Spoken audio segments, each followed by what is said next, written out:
Hai semuanya, bertemu lagi bersama kami di podcast Kelompok Fatui. Kali ini kita akan membahas permasalahan yang seru, yaitu perlu nggak sih pendidikan Indonesia berkembang? Kalau ingin tahu kelanjutannya, stay tune dan dengerin podcast kita ya. Nah guys, sebelum itu kita perkenalan diri dulu yuk. Perkenalkan, nama aku Anastasia Gaisla Putri, kelas 9B, absen nomor 1, sebagai koordinator.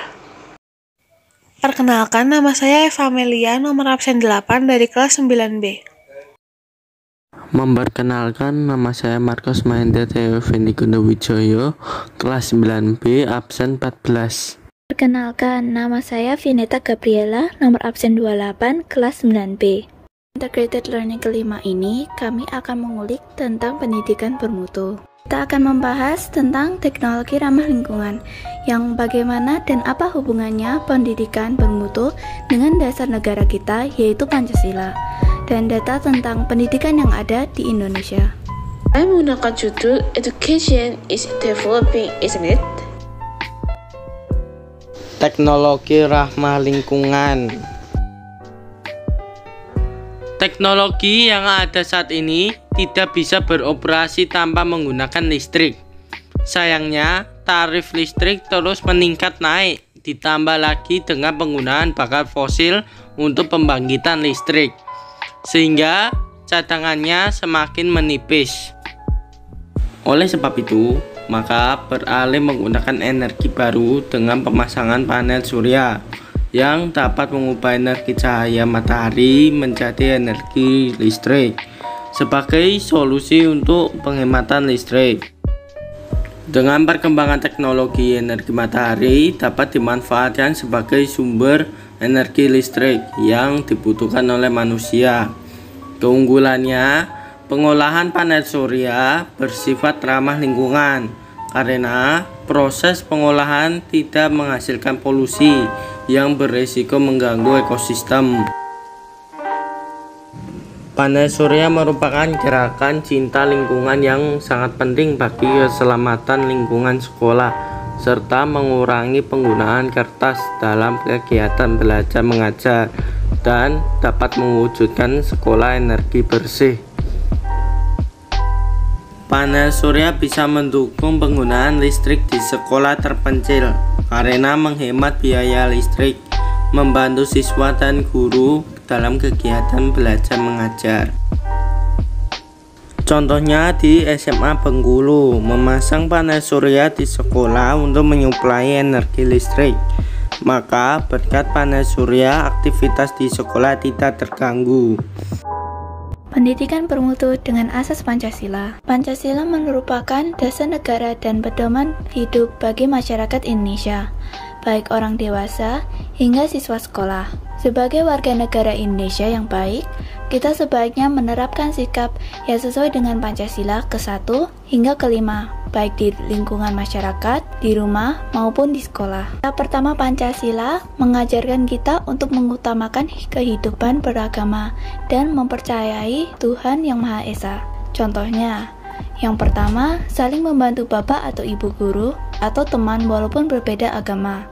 Yang kedua, saling menghargai sesama warga sekolah akan berbeda agama yang mereka anut. Yang kedua, Pancasila mengajarkan kita untuk menghargai dan menghormati hak asasi manusia dengan menghormati bapak ibu guru yang mengajar di sekolah dan menjaga kerukunan dengan sesama teman dan warga sekolah. Ketiga, Pancasila mengajarkan kita untuk selalu mempererat persatuan dalam keberagaman budaya, seperti bersatu padu dan bekerja sama dengan teman-teman di sekolah, dan tidak menimbulkan perselisihan antar warga sekolah. Yang keempat, mengajarkan anak Indonesia untuk mengutamakan musyawarah di atas kepentingan kelompok maupun pribadi. Contohnya, menghargai pendapat teman yang lain saat mengikuti pelajaran di kelas. Selanjutnya, mengikuti diskusi di kelas dengan aktif. Dan yang terakhir, pemilihan ketua kelas melalui musyawarah. Pancasila sila kelima mewujudkan keadilan dengan mengembangkan suasana,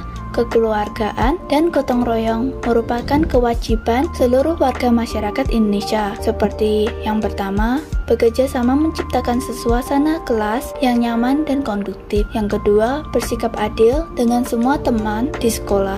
Dikutip dari tahun 2021 dari data Direktorat Kependudukan dan Pencatatan Sipil Dukcapil, dari 272,23 juta jiwa pada Juni 2021, hanya 59,19 ribu jiwa atau 0,02% penduduk Indonesia yang masuk ke jenjang kuliah.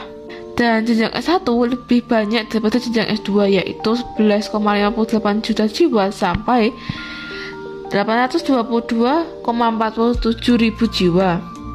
Dan justru lebih banyak yang memilih jenjang D1 sampai D3, yakni 1,15 juta jiwa sampai 3,46 jiwa. Begitu juga jenjang SD sampai SMA yang memiliki jumlah sangat banyak, sehingga sangat jarang yang mengambil jenjang S3. Ada beberapa faktor seperti kurangnya biaya, standar nilai untuk S3, kurangnya dukungan, dan selain itu jenjang S1 dan S3 tidak begitu berpengaruh saat melamar bekerja. Berikut adalah grafik pendidikan di Indonesia. Dan bisa kita simpulkan bahwa pendidikan di Indonesia semakin menurun dan banyak sekali orang yang lebih memilih jenjang S1 atau S2. Dan ada juga yang berhenti sampai jenjang SMA. Dari data Direktorat Kependudukan dan Pencatatan Sipil Kementerian Dalam Negeri tahun 2021, bisa dilihat bahwa di Indonesia malah lebih banyak penduduk yang hanya tamat SD. Hal ini dikarenakan banyak masyarakat yang kekurangan biaya untuk menyekolahkan anak ke jenjang yang lebih tinggi. Untuk mendapatkan pendidikan yang bermutu dan berkualitas di Indonesia, kebanyakan sekolah menuntut biaya yang mahal. Jika bersekolah di daerah terpencil dengan harganya yang lebih murah, banyak aspek yang menghambat KBM di sekolah. Misalnya, fasilitas, sarana, dan prasarana yang kurang memadai, minimnya bahan pelajaran, mutu pendidikan yang rendah, dan keterbatasan tenaga pengajar terampil. Hal ini sangat disayangkan, karena banyak anak Indonesia yang tidak bisa menempuh pendidikan lebih tinggi hanya karena kekurangan biaya, padahal semangat belajarnya tinggi. Lalu, saya setuju bahwa panel surya merupakan teknologi ramah lingkungan untuk menghemat biaya tagihan listrik, karena memanfaatkan panas matahari sebagai sumber energi listrik yang dihasilkan. Dengan sifatnya ramah lingkungan, panel surya dapat digunakan untuk mendukung penggunaan listrik di sekolah terpencil karena menghemat biaya listrik dan membantu melancarkan KBM antar guru dan murid. Panel surya dapat menyalakan listrik seluruh bangunan sekolah dan berguna untuk mengatasi gangguan ekosistem karena tidak menghasilkan polusi. Oleh karena itu, panel surya bermanfaat bagi penghematan biaya listrik dan juga bumi kita. Kesimpulan dan saran. Dengan adanya penggunaan panel surya, dapat mendukung penggunaan listrik di sekolah yang fasilitasnya kurang memadai. Lagi pula, panel surya merupakan teknologi ramah lingkungan, sehingga tidak mengganggu ekosistem karena tidak menghasilkan polusi. Lalu, kita juga harus bisa mewujudkan nilai-nilai Pancasila sebagai pedoman kehidupan, termasuk di sekolah, supaya pendidikan bermutu bisa semakin terwujud.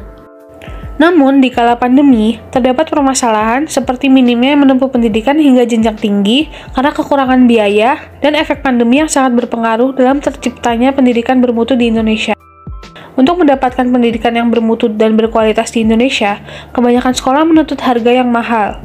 Hal ini sangat disayangkan, karena banyak anak Indonesia yang tidak bisa menempuh pendidikan lebih tinggi hanya karena kekurangan biaya, padahal semangat belajarnya tinggi. Oleh karena itu, seharusnya pemerintah menyediakan lebih banyak beasiswa untuk anak Indonesia yang kurang mampu agar lebih semangat bersekolah tanpa berhalangan akan biaya, karena akan berguna untuk mewujudkan pendidikan yang lebih bermutu di Indonesia. Lalu, sebaiknya diusulkan penggunaan panel surya sebagai pembangkit listrik yang ramah lingkungan supaya bisa melancarkan kegiatan belajar mengajar di tiap sekolah. Terima kasih telah menonton video ini. Semoga bermanfaat untuk mewujudkan pendidikan bermutu. Mohon maaf bila ada salah kata. Sekian dari kami. Jangan lupa untuk like, share, and subscribe ya. Dadah.